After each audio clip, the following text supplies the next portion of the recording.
suatu siang yang damai, Kang dihampiri istrinya dan bilang ingin minta tolong, di mana dia dan teman baiknya ingin liburan ke Pulau Jeju. Tapi sahabatnya ini memiliki seorang anak gadis yang bingung harus dititipkan kemana.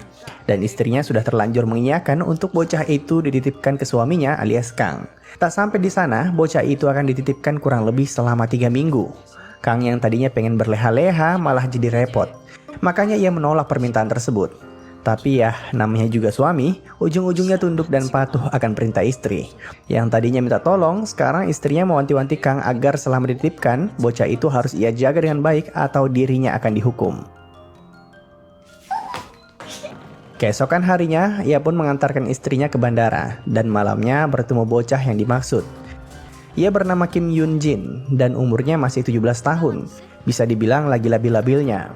Malam itu bukannya pulang ke rumah, Kim malah langsung minta izin agar dibiarkan nginap di rumah teman baiknya. Tapi Kang sebagai pria dewasa bukannya melarang, malah dengan senang hati mengiyakan permintaannya. Bahkan ia meminta dompet Kim lalu mengisinya dengan duit segepok. Bagi Kang, dengan begini beberapa hari ke depan dirinya jadi bisa berleha-leha. Singkat cerita, saat tengah malam, tiba-tiba Kim menelponnya dan bilang mengalami sakit perut parah, bahkan sampai merintih kesakitan. Ia meminta agar segera dijemput di sebuah restoran. Tapi begitu tiba di sana, Kim terlihat sangat sehat dan bahkan sedang asik berduaan sama kakak kelasnya. Ngomongnya sih kakak kelasnya ini cuma nemenin doang. Dan begitu ia pergi, Kang langsung menginterogasinya. Mulai dari kenapa dia nggak jadi nginep di rumah temannya tadi. Namun Kim yang tak tahu diri malah asik membalas pesan di HP-nya dan tak mengindahkan pertanyaan yang diberikan. Kampretnya lagi, Kim kembali berubah pikiran dan menyuruh Kang pulang duluan karena masih ada urusan. Singkat cerita, saat di parkiran, Kang tak sengaja melihat Kim yang dijemput oleh beberapa pria tak dikenal. Sebenarnya Kang agak khawatir, tapi juga merasa tak perlu melarangnya. Sampai akhirnya saat di lampu merah, istrinya kembali mengirimkan pesan, menanyakan bagaimana kondisi Kim. Karena tak ingin mengambil resiko diselepet oleh istrinya pas pulang liburan, Kang pun mutar balik dan menuju tempat Kim berada. Ternyata pas Kang ngasih duit ke Kim tadi, diam-diam ia menaruh sebuah GPS. Dan pas ditelusuri, saat ini Kim sedang dalam masalah, di mana ia dijebak oleh kakak kelasnya tadi dan dibawa menghadap ke seorang mucikari. Mereka berdua yang masih perawan rencananya akan dijual ke pria hidung belang dengan harga tinggi. Untung saja Kang datang menyelamatkannya. 걔 다치면 안 되는 애야.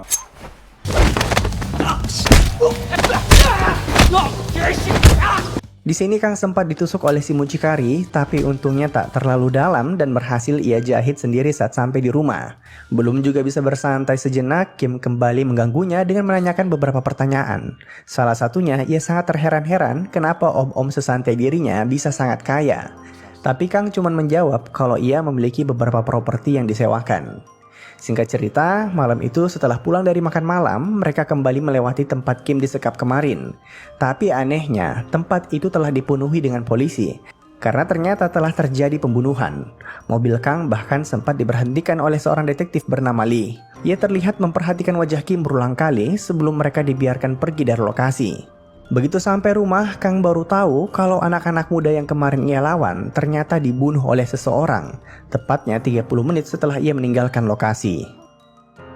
Keesokan harinya, si detektif kembali datang untuk menginterogasi Kang, di mana berdasarkan kamera CCTV yang melihat Kang yang lewat di depan TKP, termasuk rekaman Kim yang sempat dibonceng oleh salah satu korban. Ia sempat ditanyai apakah melihat anak-anak berandalan yang mati kemarin. Namun, Kang mampu berargumentasi yang membuat sang detektif tak bisa berkata-kata dan memutuskan untuk pergi dari sana. Kim sendiri terlihat sangat panik dan takut dikaitkan dengan kematian kakak kelasnya. Dari tatapannya, Kang jadi teringat salah satu targetnya di masa lalu, seorang wanita yang seumuran dengan Kim. Ia terlihat sangat pasrah akan kematiannya, bahkan memilih mati dalam pelukan Kang. 아이 아프면 괜찮아질 거라고. Balik ke waktu sekarang, ponsel Kim tiba-tiba berdering dan mucikari kemarin ternyata menelponnya. Di mana sahabat Kim kini tengah disekap olehnya, plus dia bilang kalau ia menyimpan pisau yang sempat Kang sentuh kemarin saat bertarung. Cukup dengan bukti itu, polisi bisa memenjarakannya. Ia pun meminta Kang ke sebuah tempat untuk negosiasi lebih lanjut. Tanpa membuang waktu, Kang membuka box rahasianya berisikan peralatan membunuh. Ia mengambil pisau kerambit dan sebuah gelang GPS untuk Kim kenakan selama ia tak berada di rumah. By the way, si mucikari tadi ternyata mencuri dompet milik Kim. Dan GPS yang Kang pasang masih aktif. Jadi Kang bukannya ke lokasi yang diperintahkan, tapi langsung ke markas si mucikari bersembunyi. Makanya begitu tiba di sana, ia panik bukan main.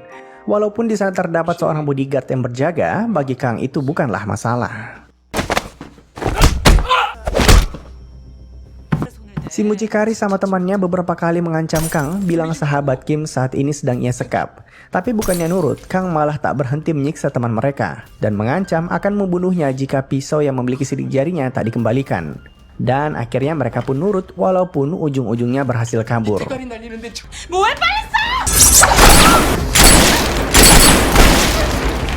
Kang berusaha mengejar mereka berdua namun terhenti sejenak karena kehadiran seorang asasin.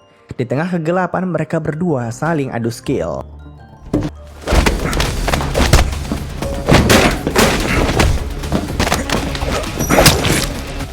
Walaupun Kang bisa saja membunuh musuhnya, tapi ia lebih memilih untuk pergi dari sana karena barang yang ia cari sudah berada dalam genggaman. Tapi begitu sampai rumah, ia langsung menyadari kalau Kim telah diculik, di mana terdapat bekas beberapa jejak orang tak dikenal. Walaupun demikian, jejak GPS-nya masih aktif dan tanpa membuang waktu, Kang segera menyusul ke lokasi. Begitu ditelusuri, ia tiba di sebuah rumah. Kap mobil di garasi rumah itu masih hangat menandakan para pencuri belum lama tiba di sana. Dan dengan jenius, Kang sengaja membunyikan alarm mobil demi memancing para penculik membuka pintu apartemennya. Sayangnya di dalam sana hanya terdapat sahabat Kim. Si mucikari juga berada di gedung yang sama dan berusaha kabur lewat pintu belakang. Di ujung jalan terdapat sebuah mobil yang sudah siap menjemputnya, tapi Kang berhasil menggagalkan pelariannya. Si mucikari ini dengan sombong bilang ia telah mengambil GPS yang dikenakan Kim. Ia juga bisa menyuruh teman-temannya untuk membunuh Kim segera jika terjadi sesuatu padanya. Namun Kang tak peduli dan menusuk pahanya dengan sebuah pisau. Akhirnya ia pun mulai berbicara, di mana Kim ternyata menjadi target khusus. Ia diminta untuk menjadi pemuas nafsu oleh salah satu klien VVIP mereka, dan saat ini sedang dibawa ke sebuah motel. Kang berusaha mencari tahu siapa klien yang dimaksud, namun mucikari ini bilang hanya bosnya yang tahu detail dari para pelanggan.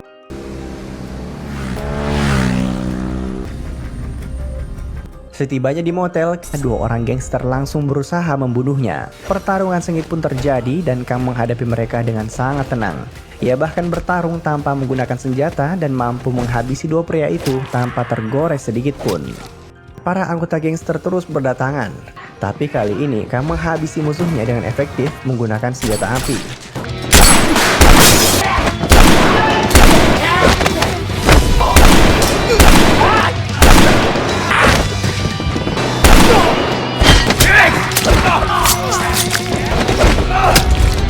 Hingga tersisa 3 orang terakhir yang mencoba kabur namun berhasil Kang hentikan.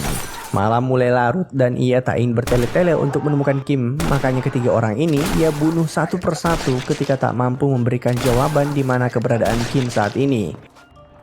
Di lain sisi, asasin yang kemarin menghadang Kang kembali muncul. Kali ini keduanya sempat saling berbincang di mana ia mengatakan akibat tindakan Kang, bosnya kehilangan banyak wanita. Ia juga memberitahu lokasi Kim saat ini karena sangat yakin Kang tak akan berhasil menang darinya. Tapi sekalipun telah dipancing dengan berbagai perkataan tadi, Kang mengutamakan akal sehatnya, di mana ia memiliki sebuah ide jenius dengan memancing musuhnya ikut kembali masuk ke motel.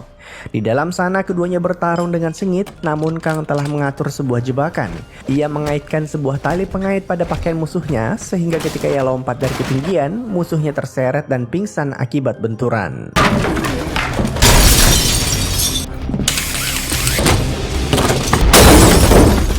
Sedangkan Kang yang baru saja terjatuh dari ketinggian dikagetkan dengan kehadiran sang detektif. Ia menuduh Kang telah membunuh si mucikari tadi serta beberapa kejahatan lainnya. Tapi karena waktu semakin mepet, Kang tak ada pilihan lain selain memberikan perlawanan. Menggunakan mobil si detektif, mereka segera menuju pelabuhan tempat Kim sedang disekap. Rencananya pagi itu ia akan diseberangkan ke kota lain menggunakan kapal feri. Kang datang tepat pada waktunya dan terlihat mobil yang ditumpangi Kim baru saja akan naik ke kapal. Tanpa ragu, ia langsung menabrak mobil tersebut lalu membantai orang-orang yang telah mencurinya.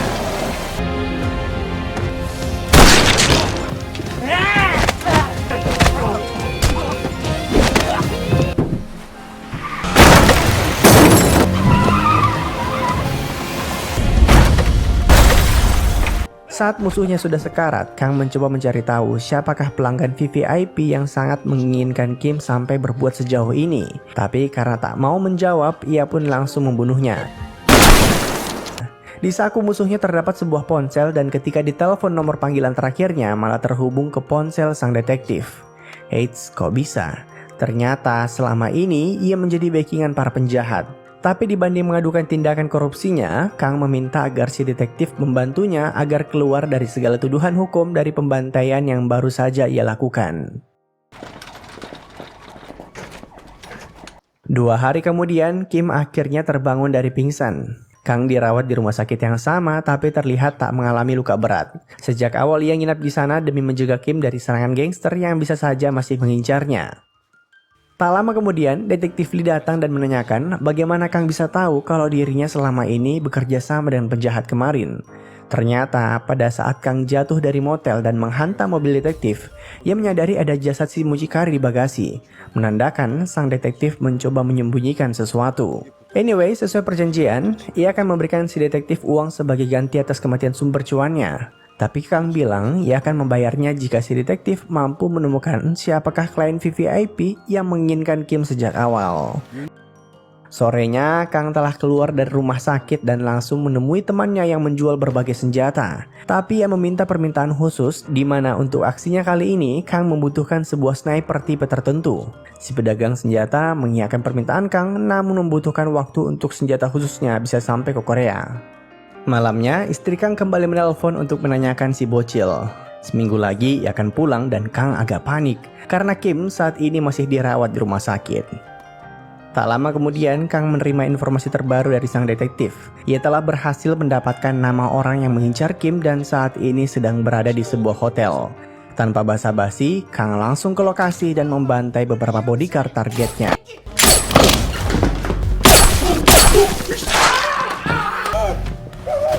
Ternyata orang ini hanyalah perantara dan bukan klien yang menginginkan Kim. Hal itu Kang ketahui berdasarkan percakapan targetnya dengan seseorang di telepon dengan julukan Mama Pig. Setelah diancam akan dibunuh, orang ini akhirnya buka mulut di mana ia hanya tahu kalau kliennya adalah seorang pejabat tinggi negara. Ia sering mengadakan pesta seks dan sangat senang dengan gadis-gadis di bawah umur. Karena hotel itu dipenuhi dengan mayat, Kang kemudian menelpon kenalan namanya untuk membersihkan seluruh jasad yang telah ia bunuh. Kalau dilihat-lihat, mirip pada salah satu scene di film John Wick ya. Sniper yang Kang pesan akhirnya tiba dan sore itu setelah dirakit ia langsung mencobanya. Di lain sisi, Kim sempat menelpon dan memberi kabar bahwa tadi ibu dari sahabatnya datang ke rumah sakit. Sahabatnya ditemukan tewas akibat bunuh diri. Nampaknya depresi setelah diperkosa kemarin saat disekap oleh para gangster. Tapi lucunya yang disalahkan oleh orang tua sahabatnya adalah Kim. Malam saat Kim telah tertidur, diam-diam Kang memperhatikannya, khawatir kalau ia akan melakukan tindakan yang sama seperti sahabatnya. Kim tak punya teman dan bahkan ibunya ternyata bukan ibu kandungnya. Ayahnya juga telah meninggal 3 tahun lalu. Info ini baru ia ketahui dari detektif Lee. Detektif Lee juga menambahkan telah menemukan klien VVIP yang menginginkan Kim. Ternyata seorang hakim agung bernama Park Hyung Jo. Setelah mengetahui targetnya, tanpa membuang waktu, Kang langsung ke kediaman si hakim agung yang saat ini sedang asik berpesta seks. Kang menghabisi para penjaga satu persatu menggunakan sebuah sniper.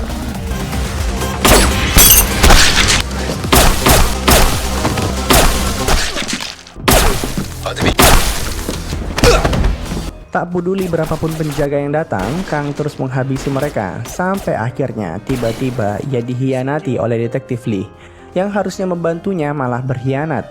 Ternyata sejak awal loyalitasnya telah dibeli oleh si hakim agung. Dengan iming-iming kasus korupsinya akan dibersihkan. Tapi walaupun dihianati dan di bawah todongan senjata, Kang terlihat sangat santai. Ia cuma agak kaget setelah detektif Lee berhasil mengetahui kalau dahulu ia adalah seorang pembunuh bayaran. Kang kemudian dibawa ke ruang lain untuk dieksekusi. Tapi begitu ada kesempatan, dengan cepat ia berhasil melepaskan diri dari todongan sang detektif. Para penjaga segera menyusul ke lokasi dan Kang menghabisi mereka sekaligus. Di saat seperti ini, barulah si detektif korup itu sadar kalau telah berpihak ke orang yang salah.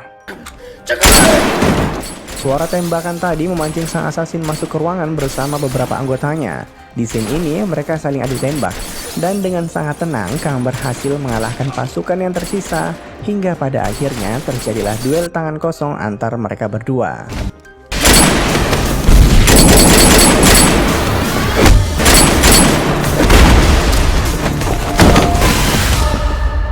Sebagai eksekusi akhir, Kang membunuh musuhnya menggunakan pistolnya sendiri.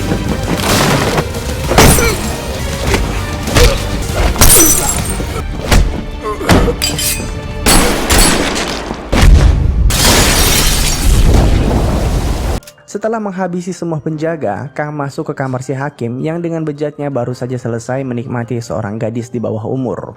Bukannya menyesal, ia malah menawarkan Kang berbagi keuntungan jika membiarkannya hidup. Di scene ini kita juga diberitahu kalau Mama Pig atau mucikari yang menawarkan Kim ke si hakim agung tak lain adalah ibunya sendiri. Makanya dari awal agak aneh karena sejak liburan ibu Kim tak pernah menanyakan kabar anaknya. Semua wanita yang asik datang menjadi budak seks di rumah si hakim malam itu juga disediakan oleh ibu Kim. Jadi setelah mengetahui fakta tersebut, Kang tak membuang waktu untuk menyusul Mama Pig. Tapi sebelumnya tentu saja hakim biadab itu ia eksekusi terlebih dahulu. Ibu Kim atau Mama Pig saat ini sedang asik berlibur dengan istri Kang. Diam-diam ia menyelinap masuk ke mobilnya untuk mengangkat telepon dari si hakim agung. Tapi ternyata itu ulah Kang yang juga sudah berada di kursi belakang sejak awal. Ia terlihat sangat marah, khususnya karena Mama Pig menggunakan istri Kang sebagai bagian dari rencananya. Ia pun diminta menyetir untuk membawa mereka berdua ke tengah sawah. Dan sebagai perpisahan, Kang bilang ia akan merawat Kim hingga dewasa.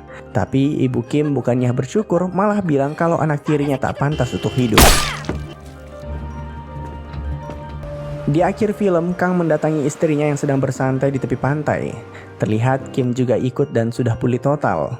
Mereka berdua pun berpelukan, tapi di sini kita diberikan pesan tersirat kalau target Kang 10 tahun lalu adalah istrinya sendiri. Ternyata malam itu ia tak kuasa membunuhnya. Namun detail dari kisah cinta mereka tak disebutkan lebih jelas dalam film ini. Dan dengan begitu, film pun tamat.